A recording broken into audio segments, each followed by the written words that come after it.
Hello viewers, welcome to the IGNOU tech में आप सभी का स्वागत है। सो व्यूअर्स, तो कैसे हैं आप सब? आई होप कि आप सब अच्छे होंगे। तो आज आप लोग के बीच फिर से एक नई वीडियो लेके आए हैं और आज का हम इस वीडियो में देखने वाले हैं मोस्ट इम्पोर्टेंट क्वेश्चन, जिसका सब्जेक्ट कोड है BHIC 133। सो व्यूअर्स, तो यदि अभी तक आपने हमारे चैनल को सब्सक्राइब नहीं किया है तो प्लीज़ आप हमारे चैनल को सब्सक्राइब कर लीजिए तथा साथ ही साथ PDF प्रोग्राम के लिए टेलीग्राम चैनल को ज्वाइन कर लीजिए। सो व्यूअर्स, तो टाइम को वेस्ट न करते हुए आइए प्रश्न को देखते हैं। प्रश्न क्या कह रहा है?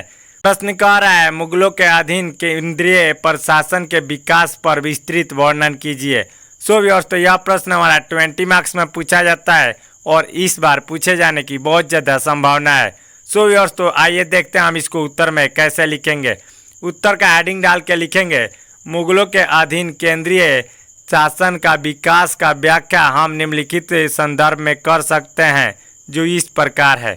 नंबर 1 पॉइंट में लिखेंगे सम्राट। इसमें हमें इस प्रकार से लिखना है, मुगल कालीन केंद्रीय शासन व्यवस्था का सर्वोच्च अधिकारी सम्राट होता था। मुगल कालीन प्रशासन के अंतर्गत सम्राट ही एक ऐसा व्यक्ति था जिसके नियंत्रण में मुगल काल का सैनिक व्यवस्था और न्याय व्यवस्था उसी के हाथ में थी।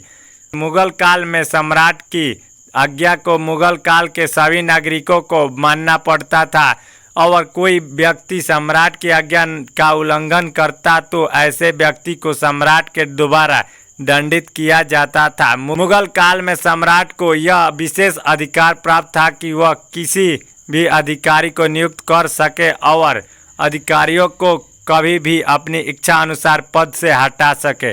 फिर नेक्स्ट पॉइंट में लिखेंगे नंबर 2 में प्रधानमंत्री। इसमें हमें इस प्रकार से लिखना है, मुगल साम्राज्य में सम्राट के बाद प्रधानमंत्री का पद सबसे ऊंचा पद माना जाता था।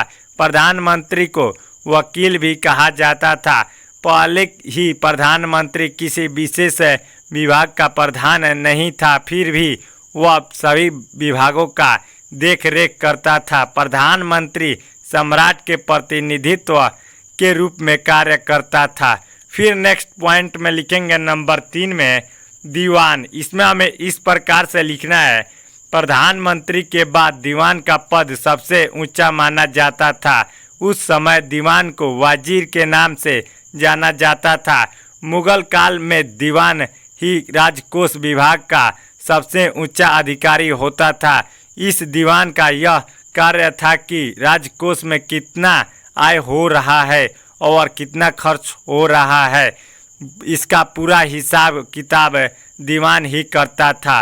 फिर नेक्स्ट पॉइंट में लिखेंगे नंबर 4 में मीर बख्शी। इसमें हमें इस प्रकार से लिखना है, मुगल काल सेना से संबंधित सभी मामलों को देखने के लिए मीर बख्शी की नियुक्ति की जाती थी।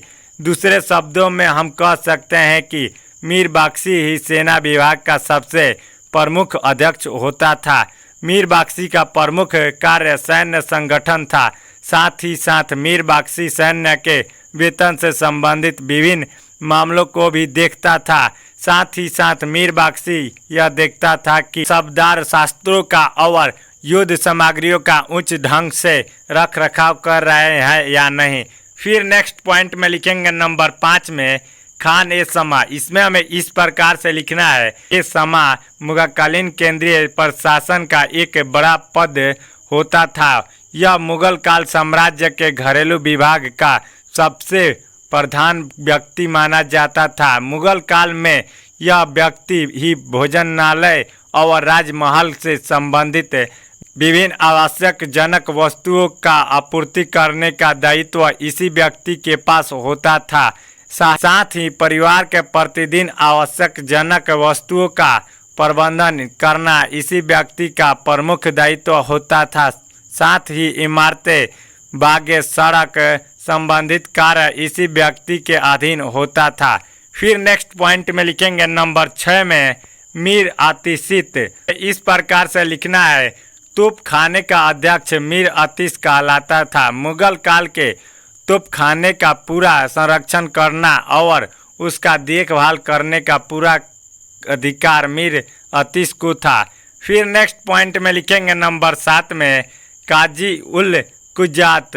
इसमें हमें इस प्रकार से लिखना है, काजी उल कुज्जत न्याय विभाग का सबसे प्रमुख अध्यक्ष था। न्याय से संबंधित विभिन्न मामले दायित्व इसी व्यक्ति के हाथों में था और यह व्यक्ति उचित न्याय भी करता था।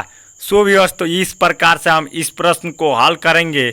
और यदि अभी तक आपने हमारे चैनल को सब्सक्राइब नहीं किया है तो प्लीज़ आप हमारे चैनल को सब्सक्राइब कर लीजिए। साथ ही साथ पीडीएफ प्रोग्राम के लिए टेलीग्राम चैनल को ज्वाइन कर लीजिए द इग्नू टेक। यहाँ से आप सभी को पीडीएफ मिल जाएगी।